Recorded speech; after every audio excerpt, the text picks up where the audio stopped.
time. But 2 weeks ago, if you remember, Jesus had fed the 5,000, or if you remember the story of the feeding of the 5,000, which was really more like 15 or 20,000, because Mark 6:44 tells us that those who ate the loaves were 5,000 men. And we would assume that most of those men were probably married and that they probably had at least one child. And so you think about 15 or 20,000 people, and that may even be somewhat conservative. But there's a huge crowd. So you think about the population of El Dorado, the whole city, and Jesus feeding them with bread and fish. And we saw, or I mentioned John 6 was a parallel account of the story. And in John 6, we see that the people, right after Jesus did this, right after the feeding of the multitudes, that the people were ready to make Jesus king right then.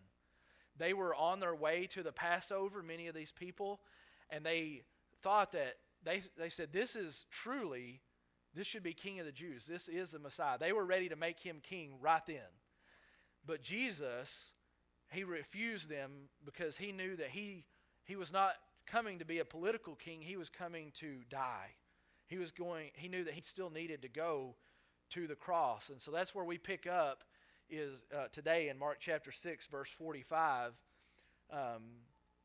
So Jesus has just fed these people, and they're ready to make him king, as we know from John 6. And so with that in mind, let's look at our text of Mark 6, 45 through 56. It says, immediately he made his disciples get into the boat and go before him to the other side, to Bethsaida, while he dismissed the crowd.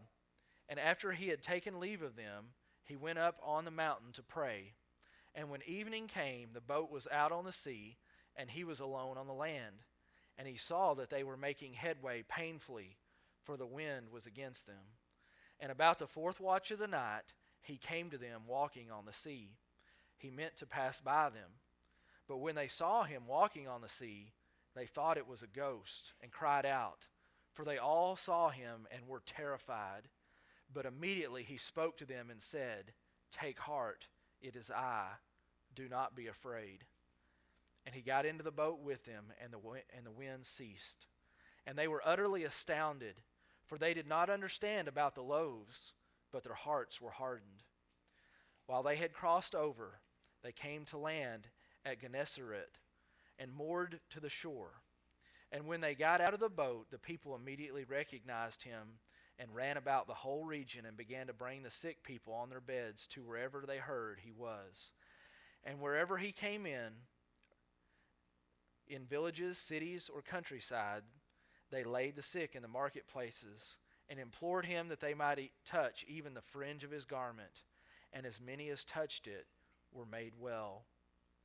So we see in verse 45 that Jesus is dismissing the crowd, again, a sizable crowd of 15 to 20,000 people, and he tells his disciples to go before him to the other side. Now, if you remember from a couple weeks ago, I mentioned that there were a lot of messianic overtones in the feeding of the multitudes. Many of the people in the crowd were headed to Jerusalem. They were headed to celebrate the Passover. And the Jews, they expected the Messiah to repeat Moses' feeding. You remember in the Old Testament when Moses prayed to God and God brought down manna from heaven, the Jews were expecting the Messiah to do something similar to that, to bring down, to feed the multitudes. And so Jesus has just done that, and so they rightly recognize that this is the Messiah. The people are ready to make him king, and so they realize who Jesus is, or they think, hey, this has got to be the one. It's not every day you go to a big event and then someone just makes multiplies fish and bread right before your eyes. So they're ready to make him king. But Jesus knows that the time is not right for this, and he dismisses the crowd. And it says in verse 45 that he made his disciples get into the boat. So apparently Jesus maybe had some trouble getting the disciples into the boat. For those of you that have kids or have raised kids, you know, when kids are having a great time, what's the last thing they want to do? Get into the car and leave, right? They want to keep having fun. They want to stay at grandma's house that much longer. They want to have another cookie. They want to all these different things. And Jesus sees the situation. The crowds are ready to make him king. And you can imagine the disciples that are with Jesus are like, yes, this guy that we're following is the Messiah. They're about to make him king. We're about to be in some sort of power here. This is going to be good. And Jesus is like, I don't want the disciples to get too stirred up in this because it's not the right time. And so you can imagine Jesus like, get in the boat, guys, get in there. And they're like, oh, but Jesus. And so Jesus, you can imagine them getting into the boat, Jesus kind of kicking the boat out and just forcing them out onto the water. So keep that in mind that Jesus tells them he made his disciples. That's what the text says. Made his disciples get into the boat and go before him. So keep that in mind as we go along. But then it says, the text goes on to say in verses 46 and 47, that Jesus went up on the mountain to pray and to spend time with the Father. Well, it doesn't say that, but that's what he does when he prays. It says that he went up on the mountain to pray. While it was easy and natural for Jesus to draw a crowd, he never neglected spending time with his Father. In Mark chapter 1, if you remember, when Jesus first started teaching in the synagogues, the people were astounded by what he had taught. They said, if you remember that passage, it said, he taught as one who had authority and not as the scribes taught. Do y'all remember that from Mark chapter 1? Well, right after that happened, then Jesus went to healed Peter's mother-in-law, and then they started bringing sick people to him, the sick and the demon-possessed, and he took care of all of them. And the next morning, the disciples can't find Jesus. And y'all remember where Jesus was? It says he was in a desolate place praying. And the disciples came to him and said, what are you doing? Everybody's looking for you. And so this is a pattern that Jesus has, especially in the book of Luke, of Jesus spending time with the Father.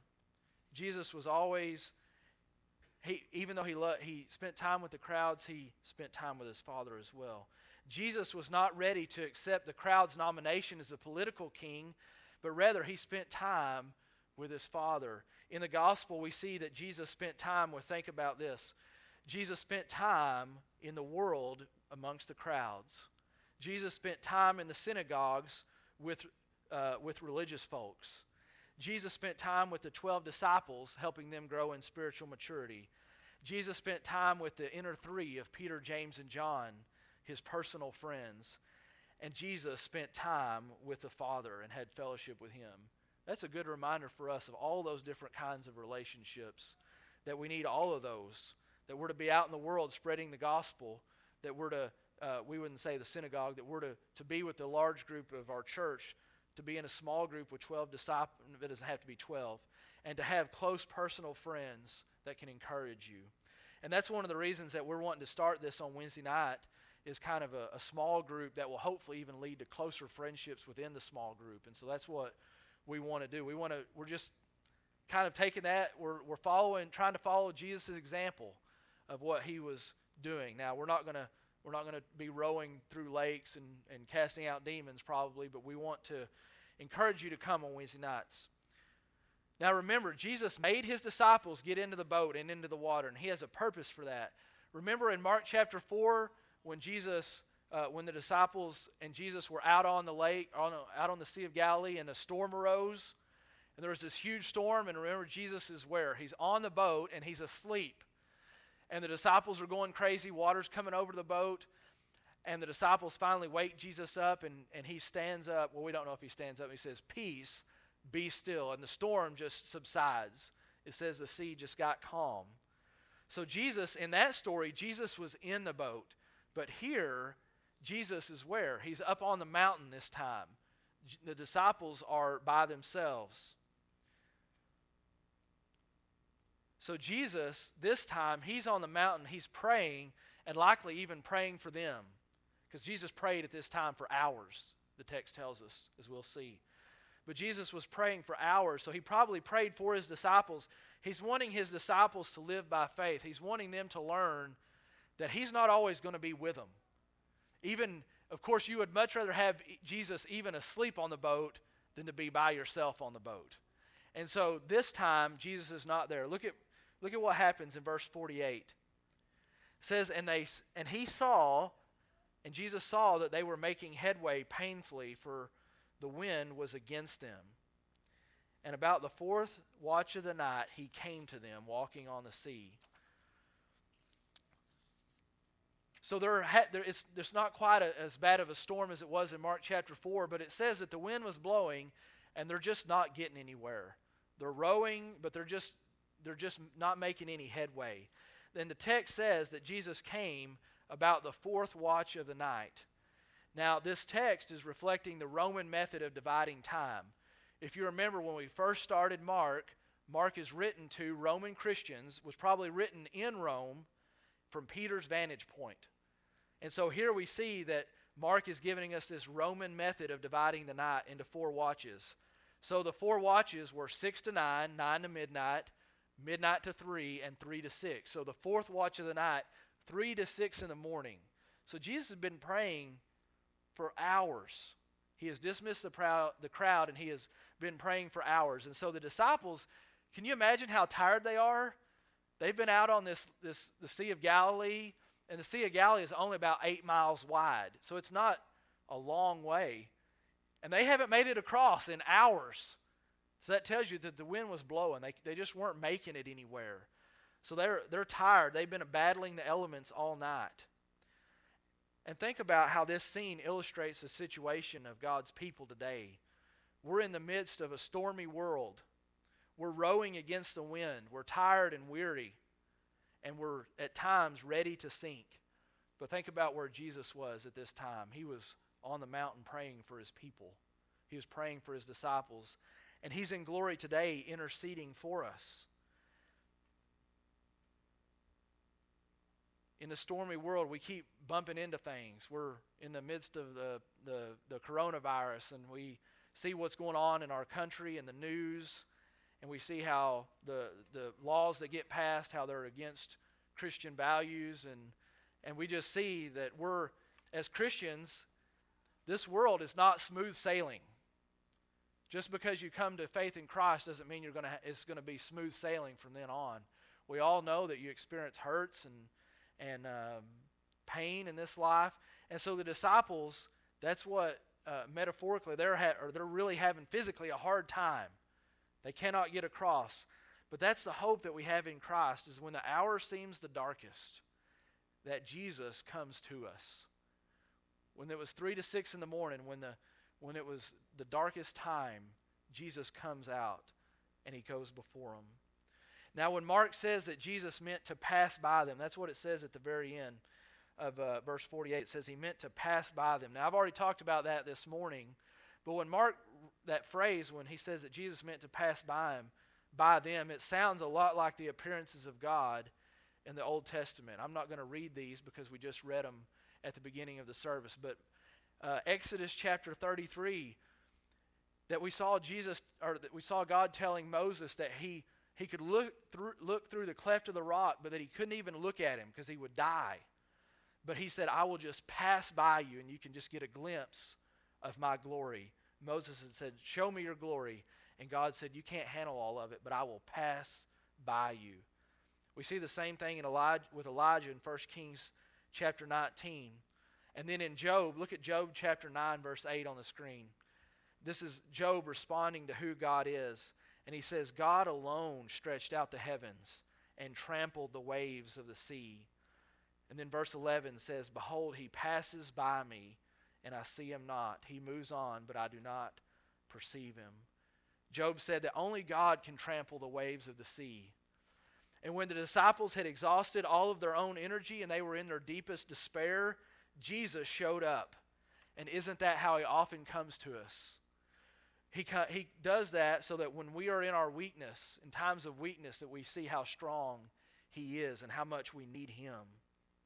And think about this. This is something that was really interesting that I read. The very waves. So what was causing the disciples distress? It was the waves, right? The wind and the waves were keeping them from getting to where he was going. But the very waves that were causing the distress for the disciples, that was the path that brought Jesus to them. Jesus walked on the waves that were causing them distress. And so what a metaphor for the Christian life. Whenever the waves of the storms of life, the waves of life are keeping us from getting to where we are, those are the very things that Jesus uses and comes to us in. And you think about that in your life. When do you tend to be more in prayer? When do you tend to be closer to the Lord? Is it in good times and prosperous times, or is it in the hard times? I think for most of us, we would say it's the hard times. That's when we really seek the Lord. And so Jesus uses these waves. He uses these waves to come out. So keep that in mind. Anytime you read this passage, that's what I'm going to think of from now on, is the waves that were causing the disciples distress. That's what the path that Jesus took to get to them. This morning, what's causing you distress? The waves were causing the disciples distress, but maybe for you it's layoffs at work. It's the pandemic. It's the growing number of cases that we see on the news each day. Maybe it's that the church isn't growing. I don't know what it is for you that is causing that distress, that feel like you keep bumping up against. But this morning, we can't necessarily control layoffs. We can't control all the number of cases of corona. We can't necessarily control how our church grows. But I'll tell you what we can control is who I'm looking to and what I'm going to focus on. We need to look to Jesus, even in the midst of distress. And notice what happens. When the disciples saw Jesus in verses 49 through 51, they thought he was a ghost. The text says that they cried out and they were terrified. And why did the disciples not recognize Jesus? Well, first, it was dark. They didn't have it was 3 to 6 in the morning. So first, it was dark. But second, it's because they weren't expecting him. They weren't expecting Jesus to be walking on the water. I've never seen anyone walk on water. If I was out in the middle of a lake, I sure wouldn't be expecting someone to be walking on the water. They're not expecting it. But notice that as the Son of God, Jesus has power over nature. See what he says. It says, immediately he spoke to them and he said, "Take heart, it is I. Do not be afraid."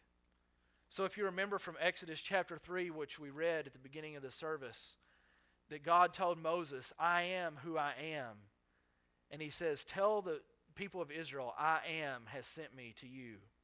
And in this text, that when Jesus says that it is I, that could very well be translated, I am. So can you imagine how the disciples are feeling at this point? They thought, there's a ghost out here walking on the water. And then Jesus says, "Take heart, it is I. Do not be afraid." They recognize his voice, and he says, "It is I."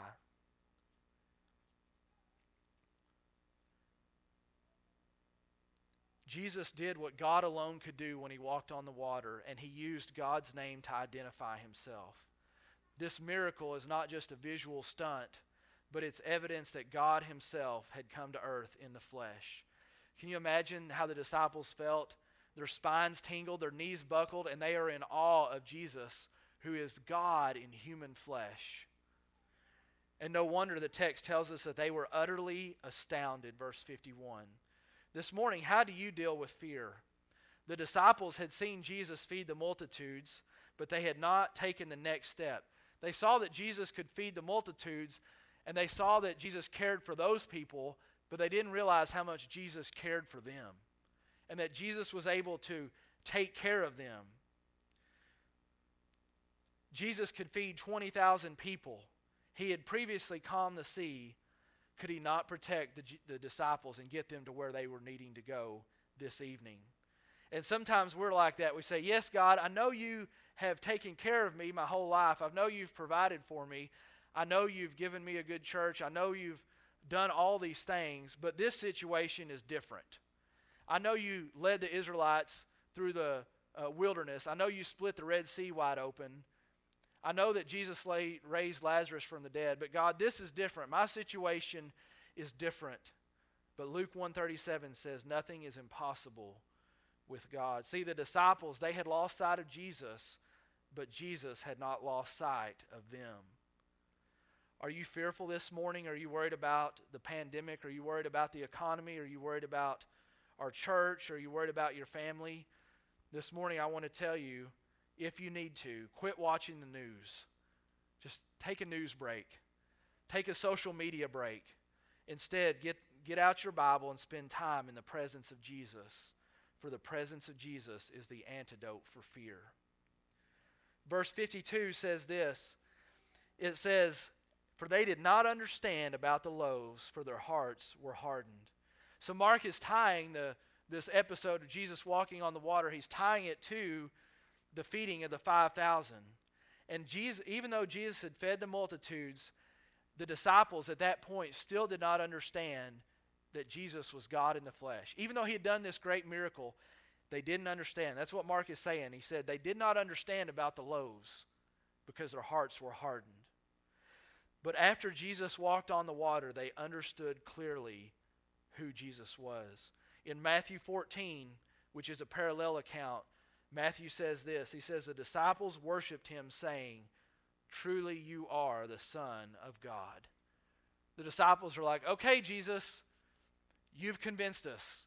We've seen enough." When Jesus passes by them walking on water and he says, "It is I," after he just fed 20,000 people, they realize this is him. This is the Messiah. This is the Son of God. When we are fearful, we should have faith in Jesus. And then second, when we are hurting, we can find healing in Jesus. We can find healing in Jesus. Look at the last few verses here, verses 53 through 56. It says, "When they had crossed over, they came to land at Gennesaret and moored to the shore. And when they got out of the boat, the people immediately recognized him and ran about the whole region and began to bring the sick people on their beds to wherever they heard he was. And wherever he came, in villages, cities, or countryside, they laid the sick in the marketplace and implored him that they might touch even the fringe of his garment. And as many as touched it were made well." So they were blown off course. I meant to put it up there and I forgot. But if you look, that they land at Gennesaret, that's on the northwest side of the Sea of Galilee. They were kind of blown off course. They were going to Bethsaida, it says in verse 45, but the wind blew them off course. And so they end up on the northwest side of the Sea of Galilee. And when Jesus and the disciples arrive, what happens? Well, the same thing that always happens when Jesus arrives. People flock to him and run to him. They recognize him and they begin to bring sick people to him. And wherever he went, people continued to bring the sick to him. Notice in the text, verse 55, it says that the sick people, or that people began to bring the sick on their beds. Well, what does that remind you of when you hear that, their beds? Well, back to Mark chapter 2 and the paralytic. The paralytic's friends brought the paralytic to Jesus on his bed. Remember, Jesus said, "Take up your mat and walk." So they must have heard that story, or maybe even some of them saw that. They've heard of Jesus healing people that were paralytics. And notice that it says that that many people came to him, and they knew that even if they touched the hem of his garment, or the fringe of his garment, that they would be made well. Well, what does that remind you of? But the woman that had the flow of blood for 12 years that no one could heal, and she said, "If I can just get to Jesus and touch his garment, I will be made well." And now we have this same kind of thing in this text, that people have heard these healings that Jesus has done, and they are coming to him. Jesus can be sought by those that are in need. Are you in need this morning? Maybe not a physical healing, but what kind of healing do you need this morning? Seek Jesus. Jesus is a compassionate shepherd, and he cares for his sheep. When people hurt, or when his sheep hurt, he heals. What a wonderful Savior Jesus is. In times of fear, have faith in Jesus, and then you will have hope.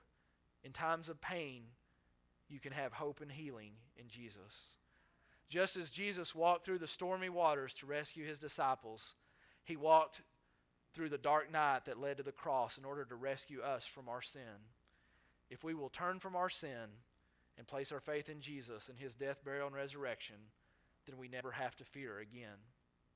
Through the wonderful touch of Jesus, we can one day be healed forever of sin's diseases and be made well. Jesus said in this text, "Take heart, it is I, do not be afraid." If you're afraid this morning, I want to encourage you to run to Christ and to trust in him. He is the great I am. Let's go ahead and stand and have our musicians come. We're going to have a song of invitation.